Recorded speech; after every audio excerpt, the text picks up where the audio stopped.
Coming up on The World Today. Police officer shot dead at Croydon Custody Centre in South London.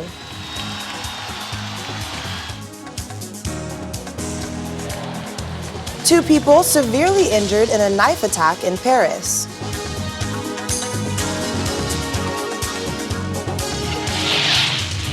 North Korea's leader Kim Jong-un issues a rare personal apology for the killing of a South Korean official. Hello and welcome to the program. I'm Akaite Afia. We begin today in England, where a police officer has been shot dead at Croydon Custody Centre in South London. The male sergeant was shot in the chest when a man who was being detained produced a weapon during a search. The suspect then apparently shot himself. The officer was treated at the scene overnight but died in the hospital. A 23-year-old man is in critical condition after being treated for gunshot wounds. The victim is believed to have been a few weeks away from retirement. The Met is a family. Policing is a family in London and across the United Kingdom. And today, we police are all mourning a great loss. I would like to thank our officers and the staff, together with colleagues from the London Ambulance Service, the London Air Ambulance, and all our medical and hospital colleagues, who I know did everything they could to save his life. A murder investigation is underway, and officers are working at several crime scenes to secure evidence and to establish the facts of what happened. We are working closely with the Independent Office for Police Conduct. Early indications are that the suspect shot himself. This has not yet, of course, been established as a fact. The man, I can tell you, remains in a critical condition in hospital.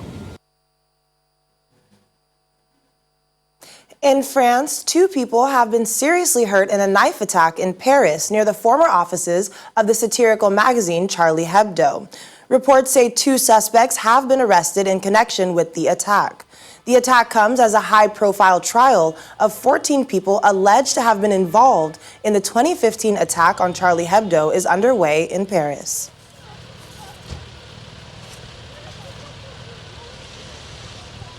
Well, let's get more on this story from the VOA correspondent in Paris, Lisa Bryant. Lisa, thanks for joining us on the program. It's a pleasure. So, what else could you tell us about the knife attack near the former offices of Charlie Hebdo? So what we know at the moment is there are two suspects that were detained fairly quickly and are under questioning.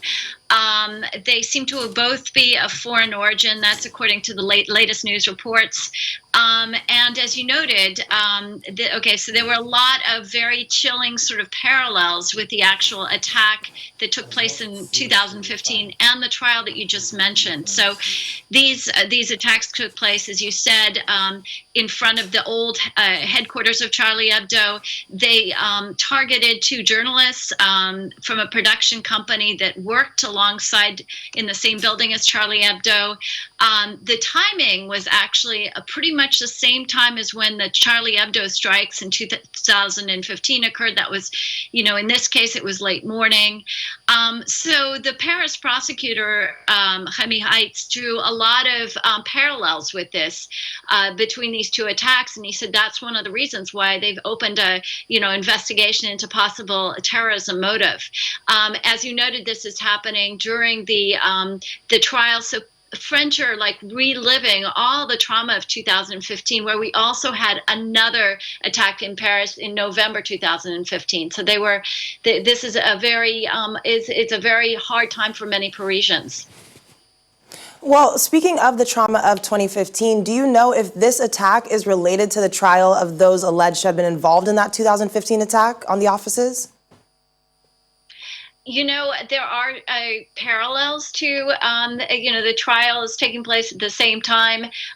There's no conclusive evidence, but the prosecutor believes that there may have been a motive to target at the same time. Charlie Hebdo has been getting death threats recently. In fact, French journalists have, come in support because what they decided to do is republish some very controversial cartoons of the Prophet Muhammad in the name of free speech, not necessarily in the name of mocking the prophet, but in the name of defending free speech. And they've been under new attack. And those very same cartoons were one of the reasons why the satirical newspaper was targeted in 2015. Well, yes, as you mentioned, Al-Qaeda did recently threaten Charlie Hebdo for reprinting those controversial cartoons of the Prophet Muhammad. So are there fears of a terror attack like that of in 2015 that may be launched on Paris?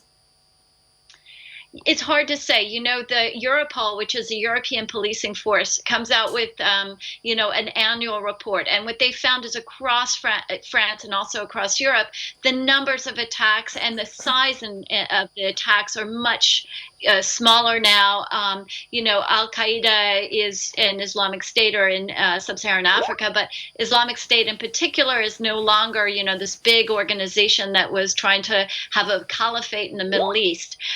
So a lot of people think if there's going to be, these are experts, going to be future strikes are often likely to be lone wolf terror attacks, one or two small people. Whether that can equal the kind of attacks that we saw with Charlie Hebdo, with the Bataclan in November 2015, where scores of people were killed, that seems, perhaps more difficult. But, it's always a possibility, I think.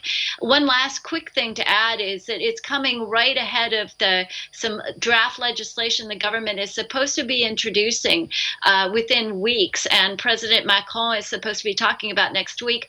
It plans to fight against what they call separatism, which includes radical Islam, anything that the government considers a threat to French values, the French way of life, free speech, and all of that.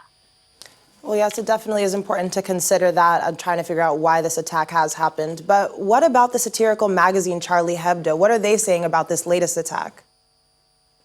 They have sent, they say that they're totally sympathetic and they're totally backing these reporters and these journalists that were targeted.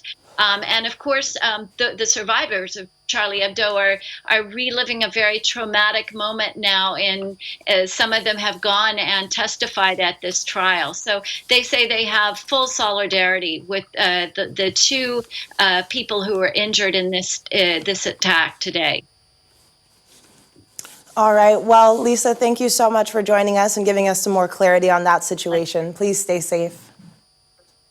Thank you. Thanks a lot.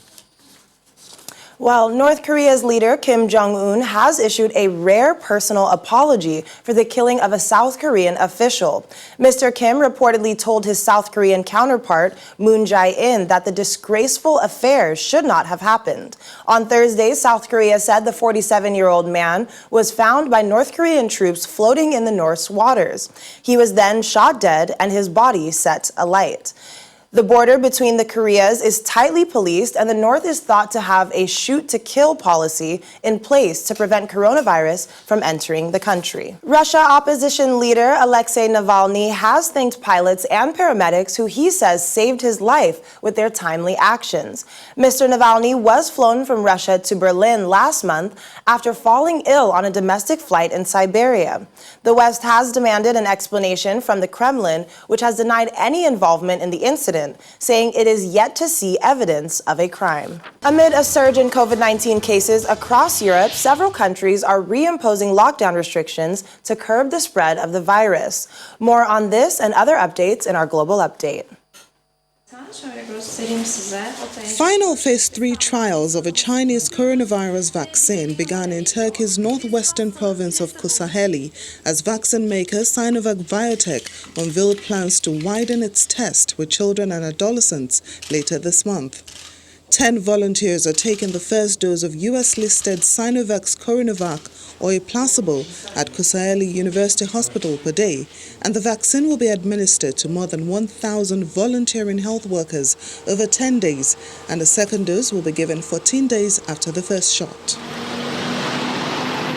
Israel is preparing to tighten its second nationwide COVID-19 lockdown as critics seize on new protest curbs to accuse Prime Minister Benjamin Netanyahu of trying to halt demonstrations against him. Israel's parliament has not yet approved the new measures, and the Prime Minister's office is preparing to ratify curbs and protest until Tuesday, September 29 by emergency decree.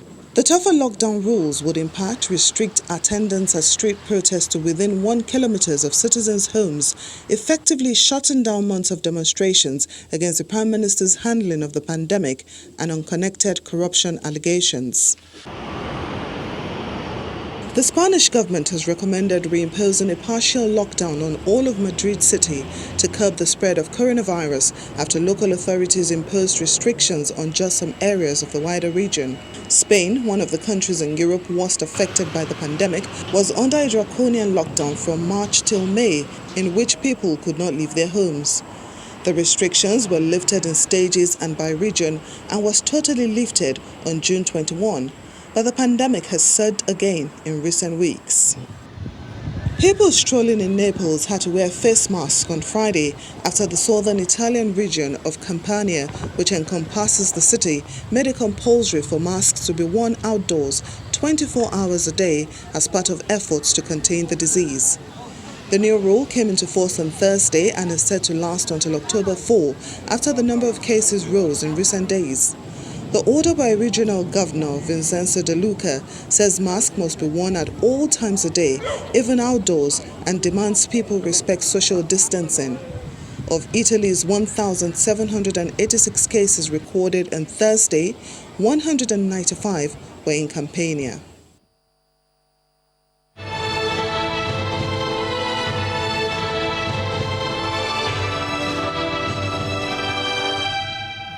Over in the United States, U.S. President Donald Trump will soon name his Supreme Court nominee following the death of Justice Ruth Bader Ginsburg.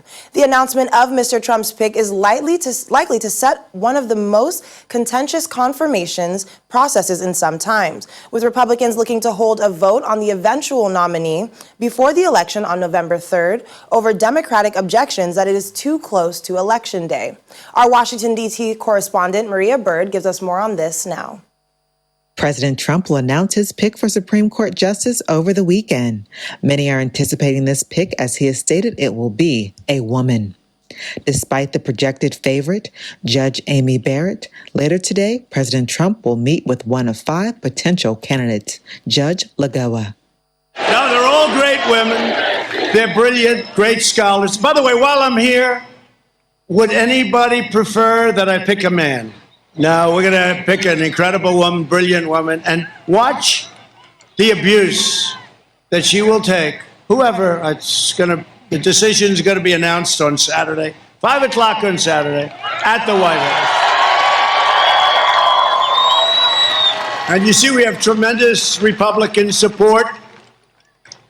2 people, always got to be 2. Always got to be the 2, those 2. We have great support from the Republican Party, tremendous support. It's never been this unified before, ever. The director of the Constitution Project gives the constitutional relevance of how President Trump's move to nominate a Supreme Court justice could impact American politics. Justice Ginsburg, she passed away, and it is typically the domain of the president under the Appointments Clause of the Constitution to nominate an individual, and then it is the Senate's responsibility to decide whether or not to confirm them. But of course, the majority leader of our Senate set the standard himself back in 2016 when Justice Scalia passed away and said that, and that was in February, a national election was going to be in November, that it would not be appropriate to move forward with confirmation with a national election so close. And of course, at that time, we were over 200 days away. Now we're less than 50 days away. People have already started voting. And the majority leader and his supporters in the Senate have completely reversed themselves. I don't think hypocrisy begins to capture with any accuracy what it is that's transpiring right now. And it seems to be a clear indication that they want to move forward with this because they fear they might lose the election. They might lose the Senate and they might lose the White House. But what they're not thinking about is the long-term consequences of installing a new Supreme Court justice under these circumstances, I think. If President Trump is able to secure the vacant Supreme Court seat with his nominee, the world may witness major changes within the structure and balance of the Supreme Court. From Washington, Maria Bird, Channel Television News. Well, finally on the program, let's take you to Egypt to listen to some soothing music. Despite challenges, a visually impaired female orchestra has trained for held a concert in the country amid the global health crisis. Take a look.